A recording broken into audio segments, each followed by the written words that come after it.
o Trump está criando um cenário global que, para conseguir petróleo e gás, o mundo vai ter que beijar a mãozinha dos Estados Unidos.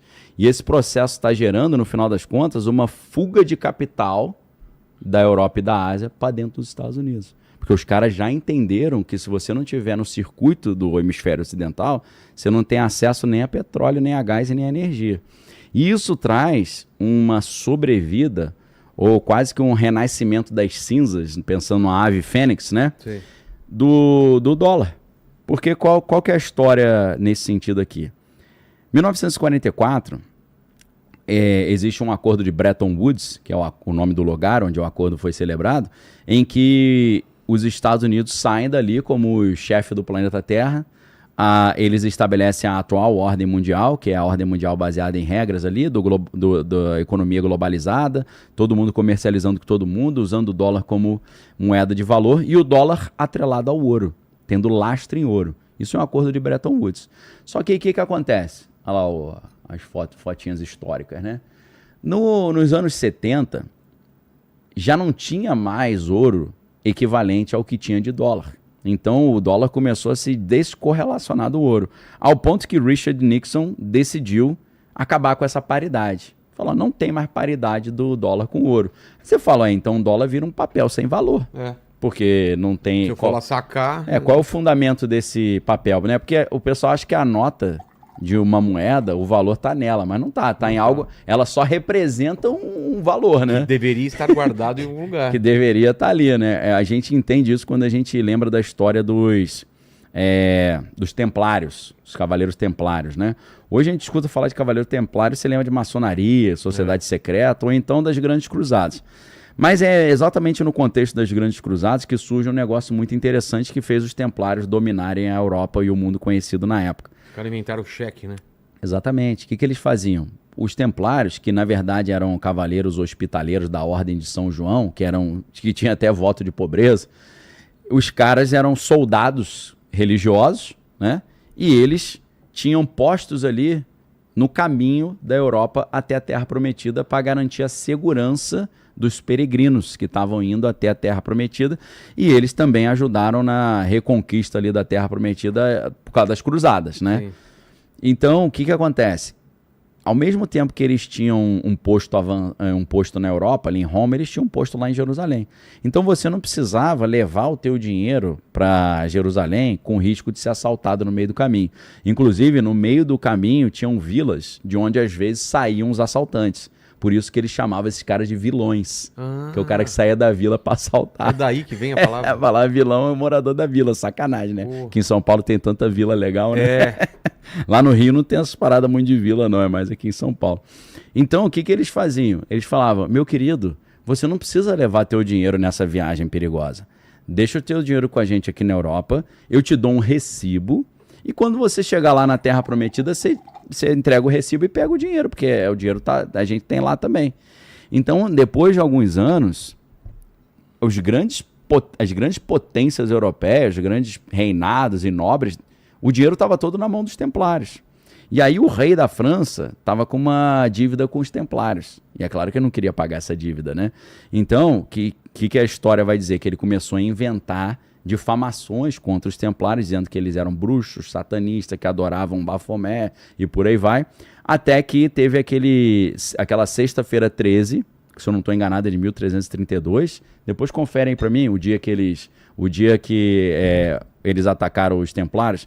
E eles prenderam o Jacques de Molay, que era um dos chefes, né? Por isso que na maçonaria tem a Ordem de Molay, que é para maçonaria juvenil, abaixo de 18 anos. Na maçonaria só pode entrar com 18. Então o Jacques de Molay foi preso, eles prenderam os templários e pegaram o dinheiro deles, né? Então, em tese, eles criaram, por um lado, o cheque, né? Por outro lado, até o papel moeda, né? Porque o que tinha daqueles recibos era equivalente ao que você tinha deixado de ouro com eles. Então, nos anos 70, o Richard Nixon, ele fala, cara, chegaram pro Nixon, né? A gente fazendo uma caricatura aqui, falaram, cara, não tem mais tanto ouro para a quantidade de dólar que vocês imprimiram.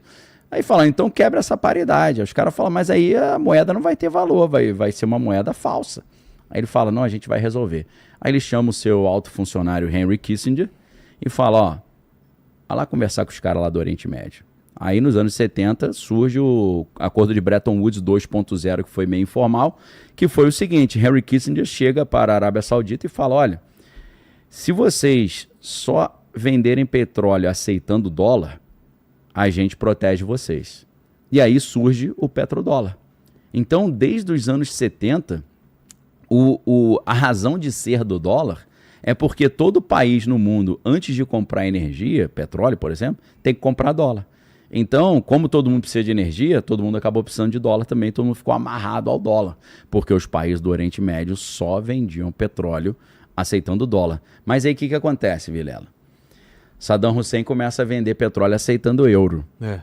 Aí não deu outra, começou a Guerra do Golfo, arrebentaram com ele. Depois, o Muammar Gaddafi começa a vender petróleo também aceitando a sua moeda local lá, da Líbia. Aí a OTAN falou que ele estava fazendo maldade com a população, a OTAN vem com aviões lá da Europa, não tem nada a ver com a Líbia e joga bomba lá e destrói tudo. E aí o que acontece? Recentemente, no governo Biden, né, um governo fraco, o Biden completamente gaga, apesar do médico uma vez por ano avaliar o Biden e falar, ele tá ótimo, ele tá maravilhoso, né? O cara não sabia nem o nome da esposa. Via, né, como ele tava.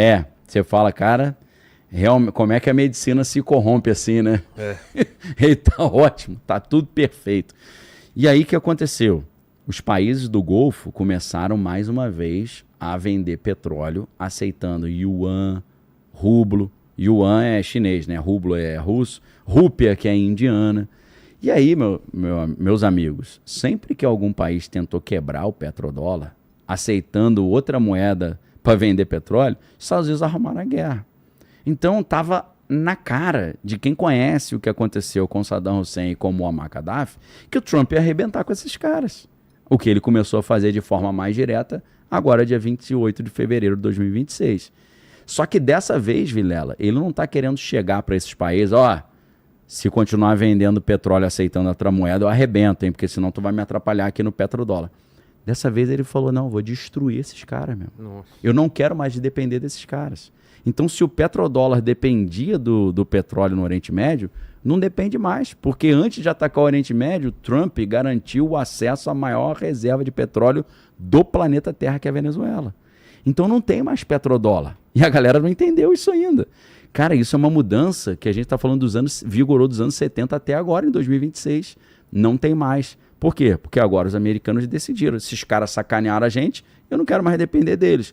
Agora a gente vai ter tudo o que a gente precisa no hemisfério ocidental. Só que para isso, eles precisam do petróleo venezuelano e precisam não apenas das terras raras do Brasil, mas eles precisam do nióbio do Brasil também, porque o Brasil é a maior reserva do planeta, um monopólio global do nióbio. Nióbio também é usado para todas as ligas leves, equipamentos militares, equipamentos tecnológicos também. Tudo que tem de tecnologia e guerra está no nióbio junto com as terras raras. Então, o Brasil é o alvo prioritário dos Estados Unidos depois que eles terminarem o serviço no Oriente Médio. O Trump, inclusive, nesse final de semana, ele já falou, depois que a gente terminar o serviço no Irã, nós vamos quase que imediatamente assumir o controle de Cuba. Então, ele para quem é bom entendedor, ele já está dando um recado para o Brasil. Olha o que eu fiz com a Venezuela quando não quiseram fazer o que eu pedi. Olha o que eu vou fazer com Cuba agora. Aí, Brasil, tô chegando, hein? Se prepara. Se você quiser brincar, a gente brinca. Se você não quiser, não desce pro play. Então, com essa estratégia, os Estados Unidos conseguem controlar tudo sem precisar mais do petróleo do Oriente Médio e, mais do que isso, sem precisar de 800 bases militares espalhadas pelo mundo. Bases em todo o Oriente Médio, base na Europa, base na Ásia, base na África. O Trump já mandou voltar para os Estados Unidos 5 mil soldados que estavam na Europa. Por que ele está falando? Se preparar? Não, a OTAN não me ajudou quando eu precisei. Para mandar um recado que, tipo, agora não me ajudaram, eu também não ajudo mais. Só que aí, o que ele está fazendo? Ele está entregando a Europa na mão do Putin. Que é o que eu já tinha falado há muito tempo que ele ia fazer. Entendeu? Porque o Trump, quando ele estava ainda fora do poder, em 2023, quando começa essa encrenca toda em 2022, lá em fevereiro, dia 24 de fevereiro de 2022, o Putin invade a Ucrânia, ele dizia o seguinte, se eu tivesse no poder isso não teria acontecido. Aí todo mundo pensa, não teria acontecido porque eu ia peitar o Putin. Não é por causa disso. Não teria acontecido porque o Putin é meu camarada. Eu ia ter dado para ele o que ele estava querendo. E aí ele começou a usar como lema de campanha o seguinte: se eu voltar ao poder, eu acabo com a guerra na Ucrânia em 24 horas. E não acabou, né? Mas perguntavam para ele, como é que você vai acabar a guerra em 24 horas? Ele falou, simples, vou parar de mandar dinheiro para a Ucrânia. Aí os caras falaram, mas aí você vai dar a vitória para o Putin. Ele falou, qual o problema? Então o Trump dar a vitória para o Putin era um negócio que já estava É só você enxergar. Se você tiver 2 olhos e 2 ouvidos, você já tinha visto isso. Por quê? O Biden chega ao poder e arruma uma encrenca com a Rússia. O Trump chega ao poder e ele resolve o problema da Rússia e vai arrumar uma encrenca com o Oriente Médio. Então são visões diferentes geopolíticas e visões estratégicas diferentes. Trump não quer problema com Putin. Trump quer não depender mais do petróleo do Golfo nem da Ásia. Só que ele não quer apenas não depender do petróleo do Golfo. Ele quer destruir a capacidade dos países do Golfo de produzir petróleo, para que os Estados Unidos sejam o único que pode oferecer petróleo e gás para o mundo. É um monopólio global nível máfia, nível pirata mesmo. Né? Não é pirata do Caribe, né? Nesse caso é pirata do Mar de Omã, né? Ou da Península Arábica. Então, com essa estratégia, eles não precisam mais de bases espalhadas pelo mundo. Olha a economia que os caras vão ter com isso. Pô. Imagina o gasto, 800 bases espalhadas pelo mundo. Então, os Estados Unidos já estão produzindo petróleo e gás no seu próprio território e o plano deles é bem direto. Eles tomam o petróleo e o gás dos países vizinhos ali, como é o caso da Venezuela, levam esse petróleo para os Estados Unidos e obrigam o mundo inteiro a comprar petróleo deles, só que pagando 10 vezes mais caro. E forçam os países a ter que construir navio dentro dos Estados Unidos também e botar os taleiros lá dentro. Então... Um outro ponto aqui. Uma gavetinha? Um link? E esse papo agora que o Trump tá batendo essa tecla, que o que ele viu nos arquivos sobre alienígenas quente. É quente. Vai chocar a humanidade. Vai chocar a humanidade, hein? Sabe o que é isso, Vilela? É pra desviar a atenção? Pra desviar a atenção. Né? Pra mim pra desviar a atenção. Senão já abria logo, né? Tudo tem um momento certo. Você vê o seguinte, na hora que começaram a falar que nos documentos... Você acha essa matéria dele falando? Trump e alienígenas. No momento em que começaram a apresentar evidências nas 3 milhões de páginas dos arquivos do Jeffrey Epstein que o Trump, vou adaptar aqui, tinha feito maldade com umas menininhas, ele capturou o Maduro. Pois é. na época certinha. E depois? Aí depois começa a ter umas encrencas de novo, ele ataca o Irã. E aí você pode ver, querendo ou não... Cara, é efeito borboleta. É batata. Não, efeito borboleta, né? Alguma coisinha aqui, outra coisinha ali, vai reverberando, vira uma guerra. Você vê, ninguém mais fala de Jeffrey Epstein. Putz, é mesmo, era o assunto da Deu época. certo. A gente falou aqui, cara. Falamos pra caramba. De repente, a gente poderia até falar, mas passou o hype da parada. Não, e ninguém mais fala nada. Vou falar o quê? Porque não é só ele que tá envolvido, tem uma galera envolvida. Uma tonelada. Muita gente tem a intenção de calar, de fechar esse arquivo aí, né? Então, e eu falei aqui no programa, no meu canal, o Trump vai começar uma encrenca aberta com a Venezuela nesta semana, porque é nesta semana que o Congresso vai julgar se vai abrir os documentos ou não.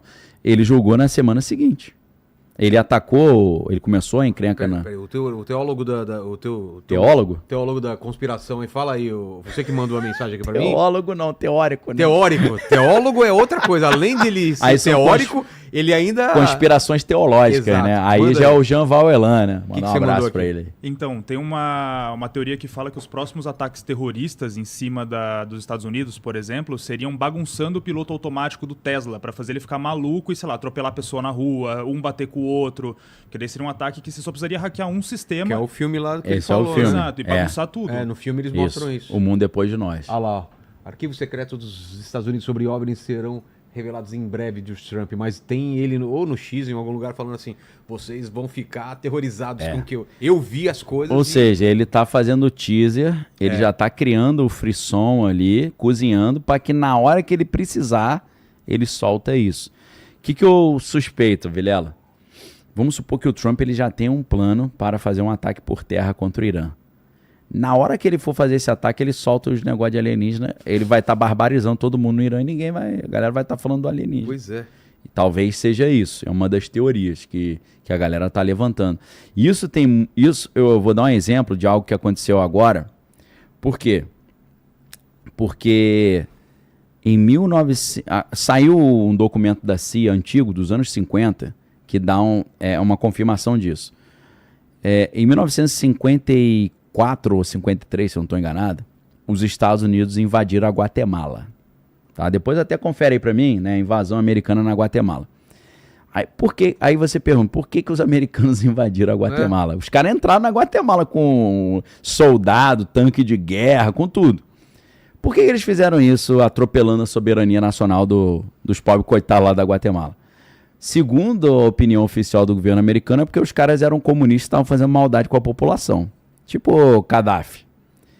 Só que a versão oficial, a versão extraoficial, ou a versão real, entre aspas, é que na Guatemala tinha uma empresa americana de fruta que o governo estava querendo mandar a empresa embora e acabar com os milhões de lucro que a empresa tinha e com as frutas todas que iam para os Estados Unidos.